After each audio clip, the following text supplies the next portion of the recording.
Foi? Bem, boa tarde a todos. Queria primeiro agradecer o convite.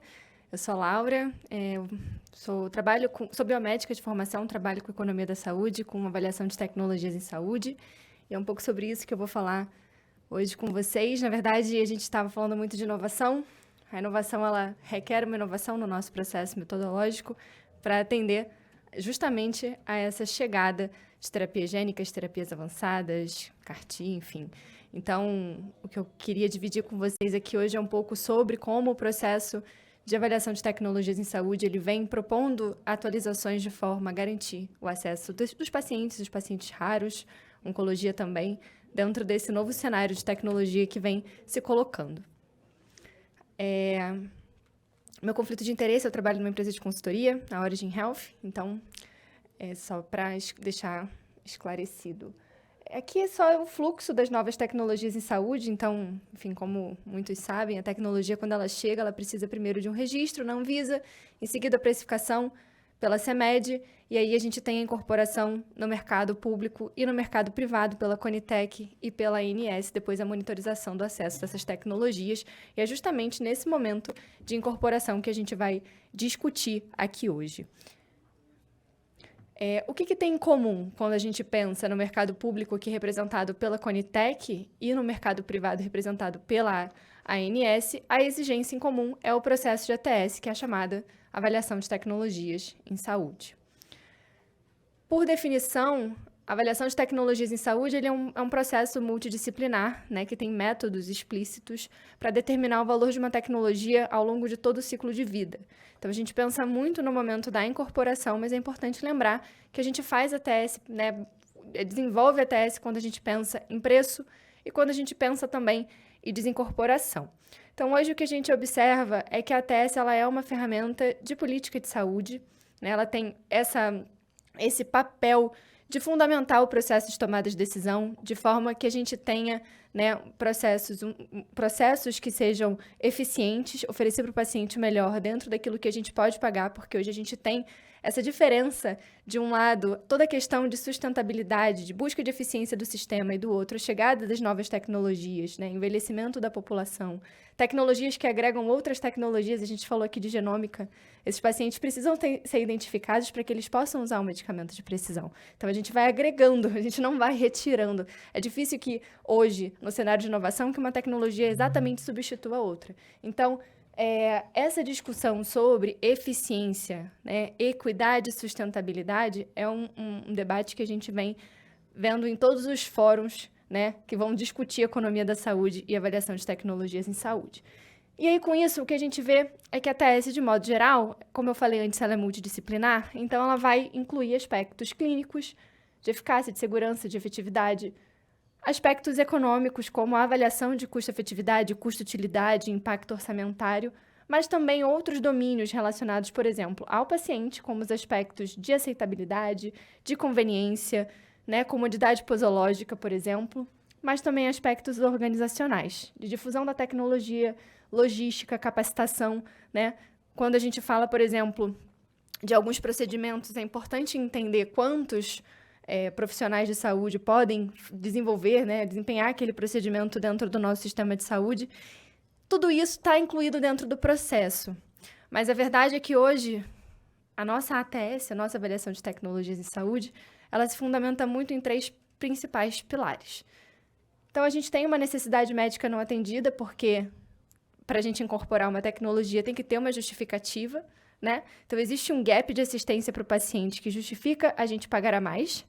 Muitas vezes a gente também tem economias, mas a gente precisa identificar que gap é esse, e a partir disso a gente vai identificar quais são as evidências de eficácia, de segurança ou de maior adesão, por exemplo, que sustentam o uso daquela tecnologia, e os aspectos econômicos. Então, a gente tem uma análise econômica, normalmente a chamada análise de custo-efetividade, em que a gente quer entender o quanto a gente paga mais pelo benefício que a tecnologia traz, e uma análise de impacto orçamentário, porque o gestor ele precisa entender dentro de um horizonte de tempo se a incorporação daquela tecnologia cabe no que ele tem de orçamento. Então, tecnologias podem ser custo-efetivas e ainda assim não se mostrarem viáveis dentro de uma análise de impacto orçamentário. Por isso que elas são complementares e não, uma não substitui a outra. Então, hoje o nosso processo, tanto no SUS quanto na saúde suplementar, ele se baseia principalmente nesses 3 aspectos. Porém, o que toda a comunidade científica vem debatendo é que a gente tem desafios, né, no processo de ATS. Então, a gente tem desafios no sentido de ter recursos humanos que possam desenvolver essas análises, velocidade do tempo de análise, que foi uma coisa que a gente viu, por exemplo, na pandemia. A gente tem aspectos relacionados à necessidade de evolução das metodologias da forma como elas são aplicadas, que é justamente o que eu quero falar. Então, eu convido vocês a lerem esse artigo, ele traz debates, inclui também o Brasil dentro dessa pesquisa.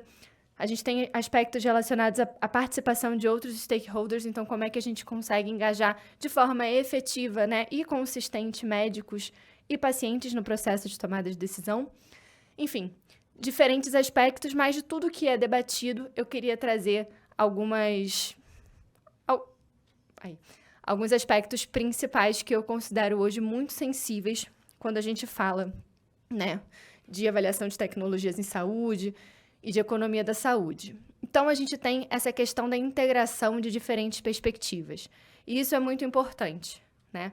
O médico participar desse processo, os pacientes também participarem desse processo. Evidente que a gente avançou bastante ao longo do tempo. Hoje, tanto no SUS quanto na saúde suplementar, a gente tem a integração e participação de pacientes, mas a gente ainda não entende isso como a maneira mais efetiva.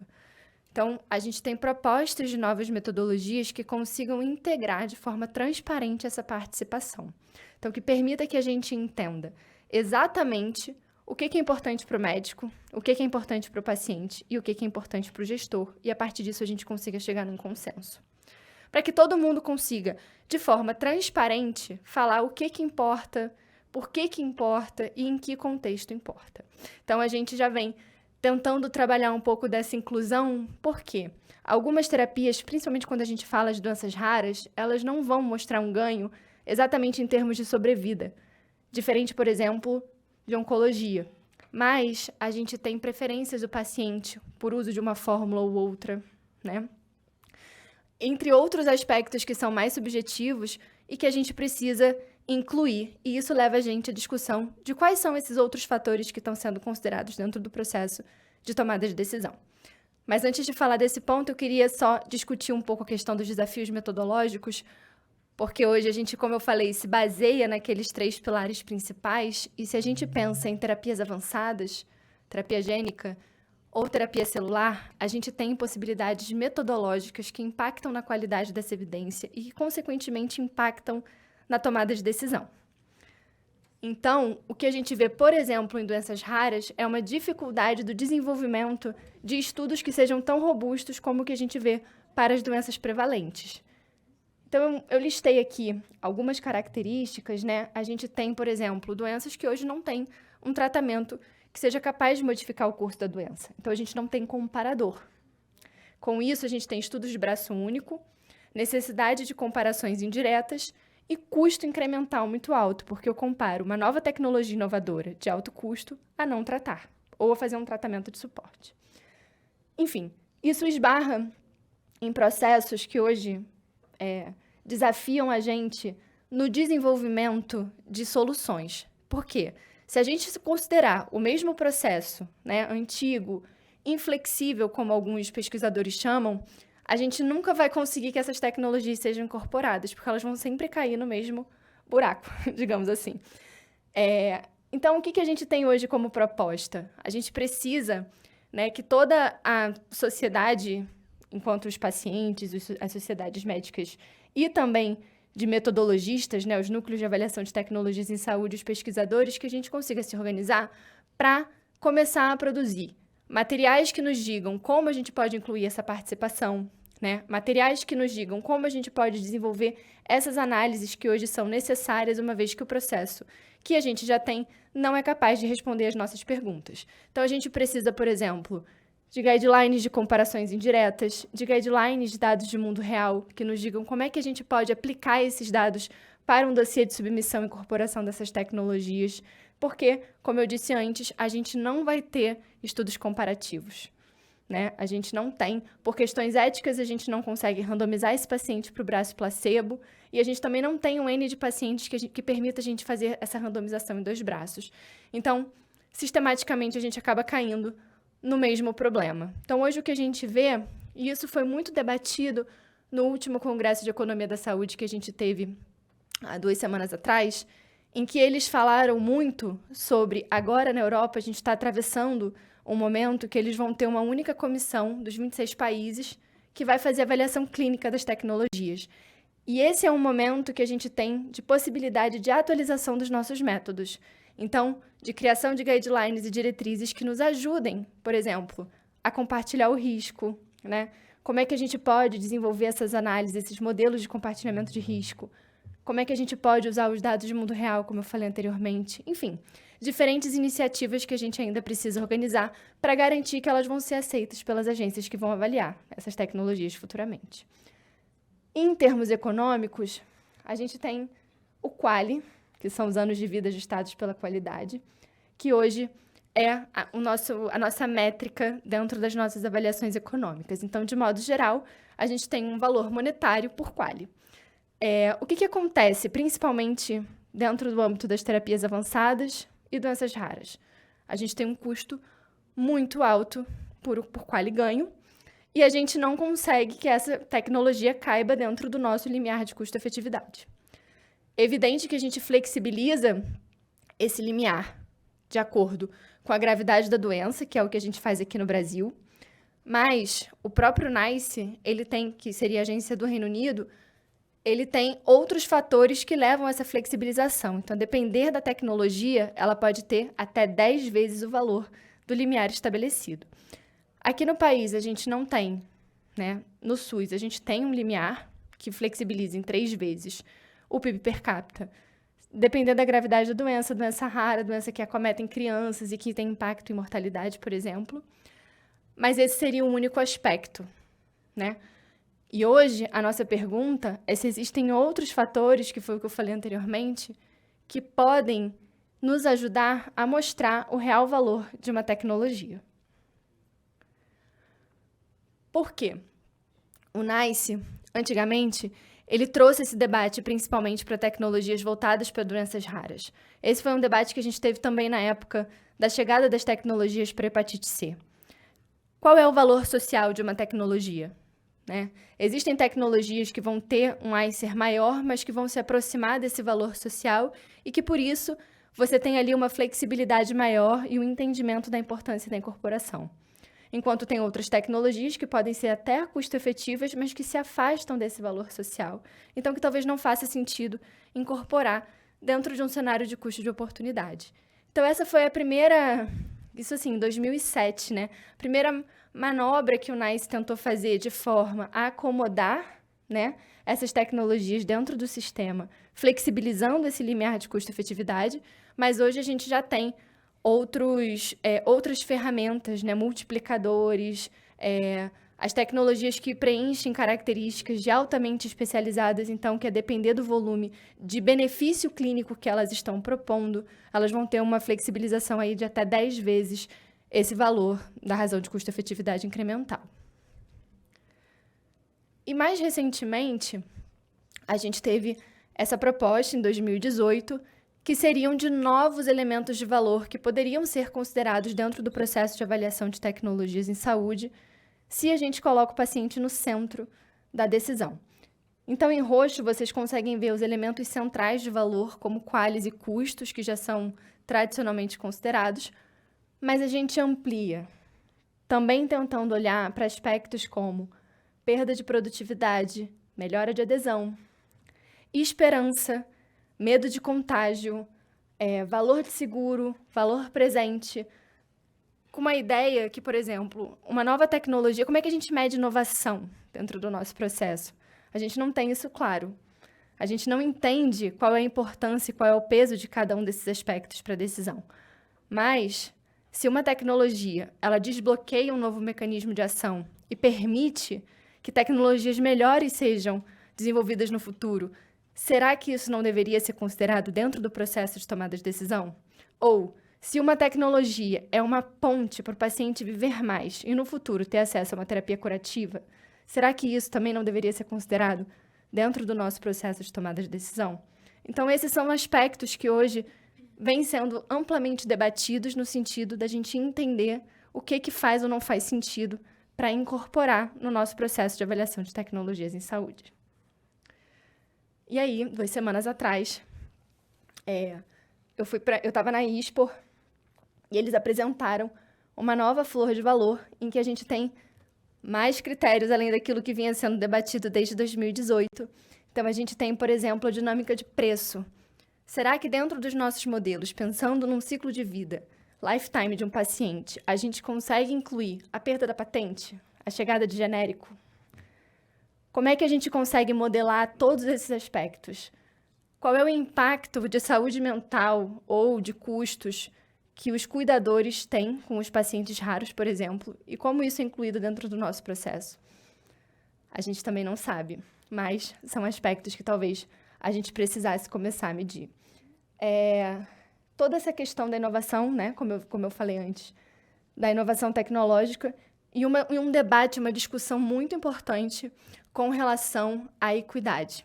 Então, aqui eu trouxe 3 perguntas principais, pode voltar, que eles colocaram, que seria relacionado a essa questão de genérico, de impacto de cuidador, também de custos que a gente chama diretos não médicos, como transporte, por exemplo, desses pacientes, o que faz muito sentido pensando no nosso país.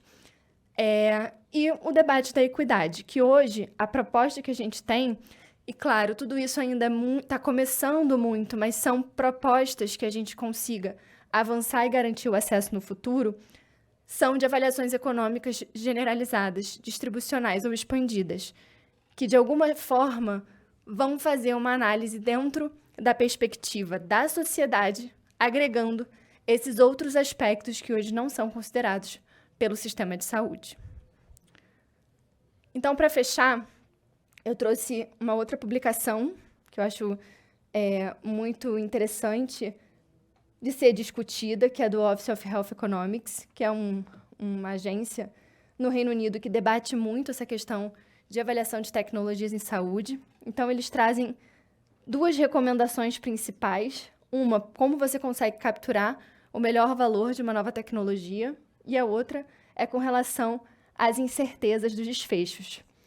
Então, com relação ao melhor valor de uma tecnologia, a gente tem esse debate de ampliação, né, dos aspectos que hoje são tradicionalmente considerados.